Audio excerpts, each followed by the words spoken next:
ನಮಸ್ಕಾರ ಪ್ರಿಯ ವೀಕ್ಷಕರೇ, welcome to my Vidyarthivani YouTube channel. ಮೊದಲನೇದಾಗಿ ಈ ಕ್ಲಾಸ್ ಕೇಳುತ್ತಿದ್ದರೆ ತಪ್ಪದೇ ಸಬ್ಸ್ಕ್ರೈಬ್ ಮಾಡಿ, ಹಾಗೆ ಸಪೋರ್ಟ್ ಕೂಡ ಮಾಡಿ. ನಾವು ಇವತ್ತು ದ್ವಿತೀಯ PUC ವಿದ್ಯಾರ್ಥಿಗಳ ಸಲುವಾಗಿ ಸಮಾಜಶಾಸ್ತ್ರದ ವಿಷಯದ ಇಂದಿನ 5 ವರ್ಷಗಳ ಅಂದರೆ 2021, 22, 23, 24, 25 ವರ್ಷಗಳ ಪ್ರಶ್ನೆ ಪತ್ರಿಕೆಗಳನ್ನು ಚರ್ಚೆ ಮಾಡುತ್ತಿದ್ದೇನೆ. ತಪ್ಪದೇ ವೀಕ್ಷಿಸಿ, ಹಾಗೆ ಯಾರೂ ವಿಡಿಯೋನ ಸ್ಕಿಪ್ ಮಾಡೋಕ್ಕೆ ಹೋಗಬೇಡಿ. ಮೊದಲನೆಯದಾಗಿ 2021ರ ಪ್ರಶ್ನೆ ಪತ್ರಿಕೆ ಈ ಕೆಳಗಿನಂತಿದೆ.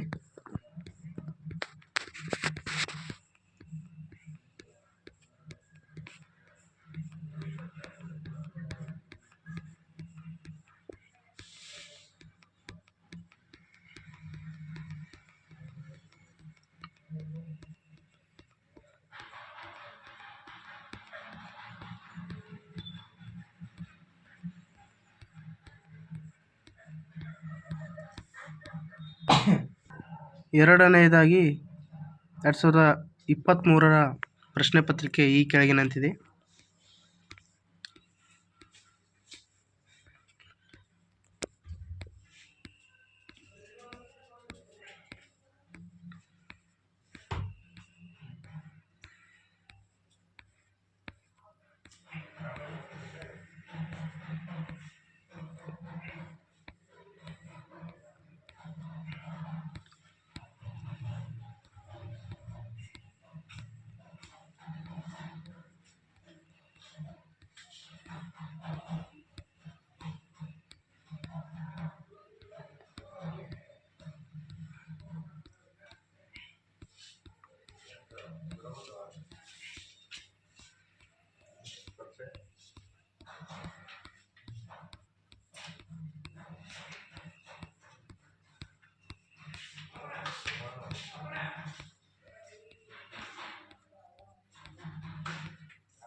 ಹಾಗೆ 2024ರ ಪ್ರಶ್ನೆ ಪತ್ರಿಕೆ ಈ ಕೆಳಗಿನಂತಿದೆ.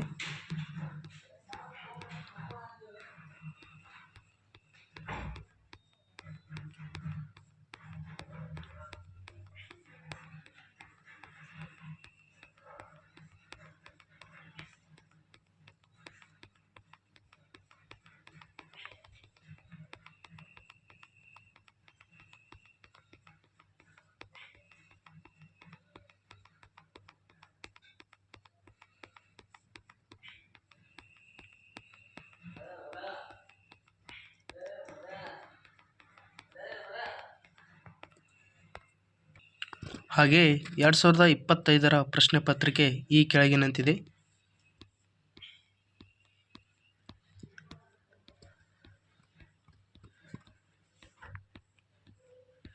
ಸರಿಯಾಗಿ ನೋಡ್ತಾ ಹೋಗಿ ಫ್ರೆಂಡ್ಸ್.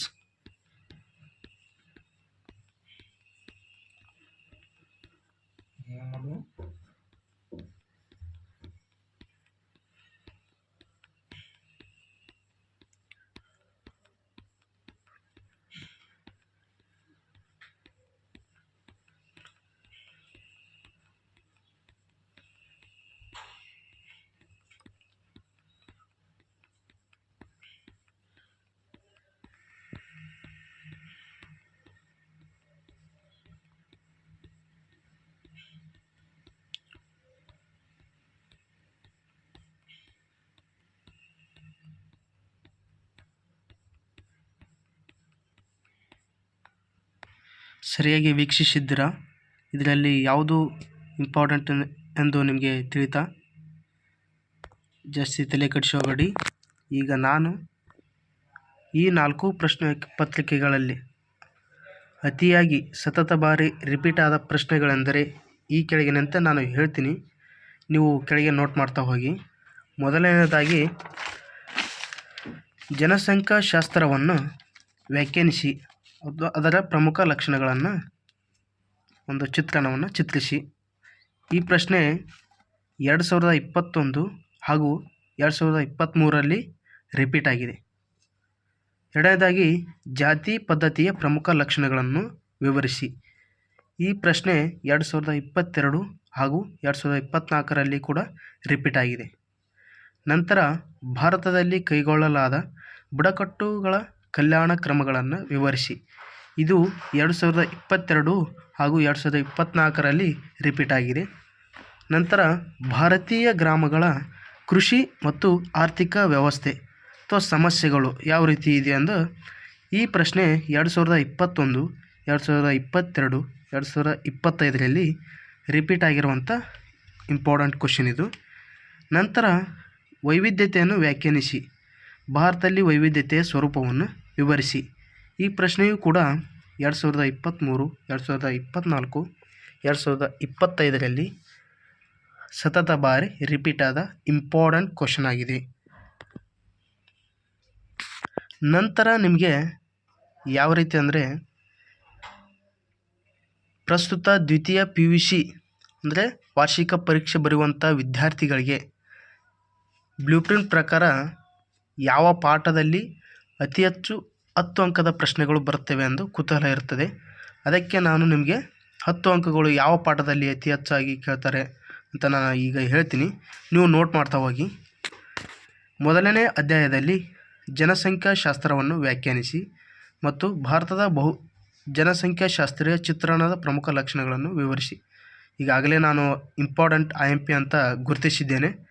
ನಂತರ ವೈವಿಧ್ಯತೆಯನ್ನು ವ್ಯಾಖ್ಯಾನಿಸಿ ಮತ್ತು ಭಾರತದಲ್ಲಿ ಕಾಣುವ ವೈವಿಧ್ಯತೆಯ ವಿಧಗಳನ್ನು ವಿವರಿಸಿ. ನಂತರ ಏಕತೆಯನ್ನು ವ್ಯಾಖ್ಯಾನಿಸಿ ಮತ್ತು ಭಾರತದಲ್ಲಿ ಕಾಣುವ ಏಕತೆಯ ವಿಧಗಳನ್ನು ತಿಳಿಸಿ. ರಾಷ್ಟ್ರೀಯ ಭಾವೈಕ್ಯತೆಯನ್ನು ವ್ಯಾಖ್ಯಾನಿಸಿ ಮತ್ತು ರಾಷ್ಟ್ರೀಯ ಭಾವೈಕ್ಯತೆಯನ್ನು ಸಾಧಿಸುವಲ್ಲಿ ಎದುರಾಗುವ ಸವಾಲುಗಳನ್ನು ವಿವರಿಸಿ. ಇದು ಮೊದಲನೇ ಅಧ್ಯಾಯದಲ್ಲಿ ಈ 4 ಪ್ರಶ್ನೆಗಳನ್ನು ಓದಿದರೆ ಸಾಕು, ನೀವು 10 ಅಂಕದ ಪ್ರಶ್ನೆಯನ್ನು ಕ್ಲಿಯರ್ ಮಾಡಬಹುದು. ನಂತರ ಎರಡನೇ ಅಧ್ಯಾಯದಲ್ಲಿ 10 ಅಂಕದ ಪ್ರಶ್ನೆಗಳು ಯಾವ ರೀತಿ ಇಂಪಾರ್ಟೆಂಟ್ ಆಗಿದ್ದಾವೆ ಅಂದರೆ, ಮೊದಲನೇದಾಗಿ ಜಾತಿಯ ಪ್ರಮುಖ ಜಾತಿ ಪದ್ಧತಿಯ ವ್ಯಾಖ್ಯಾನಿಸಿ ಮತ್ತು ಅದರ ಲಕ್ಷಣಗಳನ್ನು ವಿವರಿಸಿ. ನಂತರ ಪರಿಶಿಷ್ಟ ಪಂಗಡಗಳ ಸಮಸ್ಯೆಗಳನ್ನು ವಿವರಿಸಿ ಹಾಗೂ ಕರ್ನಾಟಕ ಹಿಂದುಳಿದ ವರ್ಗಗಳ ಆಯೋಗಗಳ ಬಗ್ಗೆ ಸಂಕ್ಷಿಪ್ತವಾಗಿ ವಿವರಣೆ ನೀಡಿರಿ. ಪರಿಶಿಷ್ಟ ಜಾತಿಯನ್ನು ವ್ಯಾಖ್ಯಾನಿಸಿ ಪರಿಶಿಷ್ಟ ಜನಗಳ ಸಮಸ್ಯೆಗಳನ್ನು ವಿವರಿಸಿ. ಈ ಅಧ್ಯಾಯದಲ್ಲಿ ಈ 4 ಪ್ರಮುಖ ಕ್ವಶನ್ಗಳು 10 ಅಂಕದ ಪ್ರಶ್ನೆಗಳಿಗೆ ಬರುವಂಥ ಸಾಧ್ಯತೆ ಇವೆ. ಇವುಗಳನ್ನು ತಪ್ಪದೇ ಓದಿ ವಿದ್ಯಾರ್ಥಿಗಳೇ. ನಂತರ ನಿಮ್ಮ 5ನೇ ಅಧ್ಯಾಯದಲ್ಲಿ ಗ್ರಾಮ ಅಧ್ಯಯನ ಮಹತ್ವವನ್ನು ವಿವರಿಸಿ ಹಾಗೂ ಭಾರತೀಯ ಗ್ರಾಮಗಳ ಕೃಷಿ ಮತ್ತು ಆರ್ಥಿಕ ಸಮಸ್ಯೆಗಳನ್ನು ವಿವರಿಸಿ. ಕೃಷಿಯ ಸಂದಿಗ್ಧತೆಯನ್ನು ವಿವರಿಸಲು ನಕ್ಷೆ ಬರೆದನ್ನು ವಿವರಿಸಿ. ಕೊಳಚೆ ಪ್ರದೇಶ ಎಂದರೇನು, ಕೊಳಚೆ ಪ್ರದೇಶದ ಲಕ್ಷಣಗಳನ್ನು ವಿವರಿಸಿ. ಕೃಷಿಯ ಸಂದಿಗ್ಧತೆ ವಿವರಿಸಲು ನಕ್ಷೆ ಬರೆದು ವಿವರಿಸಿ. ರೈತರ ಆತ್ಮಹತ್ಯೆಯನ್ನು ವಿಶ್ಲೇಷಣಾತ್ಮಕವಾಗಿ ವಿವರಿಸಿ. ಈ ಅಧ್ಯಾಯದಲ್ಲಿ ಈ 5 ಕ್ವಶನ್ನು ಬಹಳ ಮುಖ್ಯವಾದ 10 ಮಾರ್ಕ್ಸಿನ ಪ್ರಶ್ನೆಗಳಾಗಿವೆ. ನಂತರ ನಿಮ್ಮ 7ನೇ ಅಧ್ಯಾಯದಲ್ಲಿ 10 ಅಂಕದ ಇಂಪಾರ್ಟೆಂಟ್ ಕ್ವಶನ್ಗಳೆಂದರೆ ದಲಿತ ಚಳವಳಿಯ ಬಗ್ಗೆ ಒಂದು ಟಿಪ್ಪಣಿ ಬರೆಯಿರಿ ಹಾಗೂ ಕರ್ನಾಟಕದ ರೈತರ ಚಳವಳಿಯನ್ನು ವಿವರಿಸಿ. ನಂತರ ಕರ್ನಾಟಕದ ರಾಜ್ಯ ರೈತರ ಸಂಘವು ಸರ್ಕಾರದ ಮುಂದಿಟ್ಟ ಬೇಡಿಕೆಗಳ ಪಟ್ಟಿ ಮಾಡಿ. ನಂತರ ಭಾರತದಲ್ಲಿ ಮಹಿಳಾ ಚಳವಳಿಯನ್ನು ವಿವರಿಸಿ.